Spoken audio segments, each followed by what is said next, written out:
ওয়ালাইকুম। সম্মানিত ভিউয়ার্সরা, মূলত আজকে একটা বিষয় নিয়ে আমি ভিডিও ক্রিয়েট করতেছি। আমি কখনো এর আগে এসব বিষয় নিয়ে কখনো ভিডিও ক্রিয়েট করি নাই। কয়েকদিন থেকে দেখতেছি টিকটকে টিকটক ওপেন করলেই জীবন মাহমুদ আর যে জীবন মাহমুদের ওয়াইফ তার বউ মুস্কান মাহমুদের একটা ভিডিও হয়তোবা কোনো একটা বিয়েবাড়ি বা বার্থডে সেলিব্রেট করার জন্য গেছিল। সেখানে গিয়ে আমি লক্ষ্য করতেছি যে জীবন মাহমুদের ওয়াইফ মুস্কান মাহমুদ সে মঞ্চে উঠে ডান্স করতেছে। আর ওখানে কিন্তু উপস্থিত ছিল আপনার প্রিন্স মামুন, আরও কি যেন নাম আমি সঠিক জানি না। তো এই জন্য ভিডিওটা ক্রিয়েট করা যে একটা পুরুষ কতটা অসহায়। আমি তো দেখতেছি যে ভিডিওর মাধ্যমে ভিডিও দেখতেছি যে জীবন যে মাহমুদ রয়েছে সে কিন্তু অসহায়ত্ব এবং মিথ্যে যে মুখে হাসি সেটা নিয়ে কিন্তু তার ওয়াইফের নৃত্য দেখতেছে। আসলে পাবলিক প্লেসে বউকে একটা বিনোদনের খোরাক করানো সবার সামনে, এই বিষয়টা সে মানতে পারছে কি না জানি না।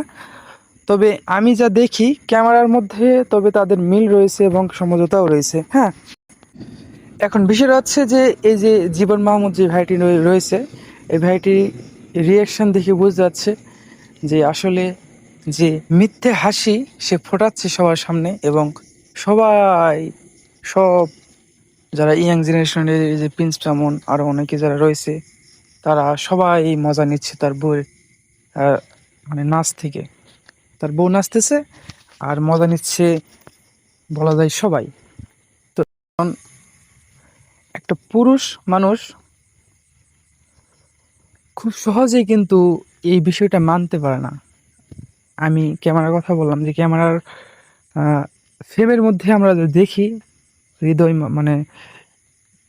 হৃদয় মাহমুদ আর মুস্কান মাহমুদের মিল ঠিক আছে, তবে আমার কাছে মনে হয় যে ক্যামেরার বাইরে তারা আসলে সুখী নাই। এগুলা বিষয় নিয়ে তাদের দ্বিধাদ্বন্দ্ব চলতেই থাকে আমার কাছে যতটা মনে হয়। যদিও কারো পার্সোনাল লাইফ নিয়ে কথা বলার এখতিয়ার আমার নাই, তারপরেও বললাম। আর আসলে খুব খারাপ লাগলো এই বিষয়টা দেখে। আমি কয়েকদিন থেকে টিকটক ওপেন করলে এই ভিডিওটি সামনে আসতেছে, এই জন্য ভিডিওটি করা। বিষয়টা এমন হয়ে গেছে যে বউ একজন আর মজা নেই সবাই।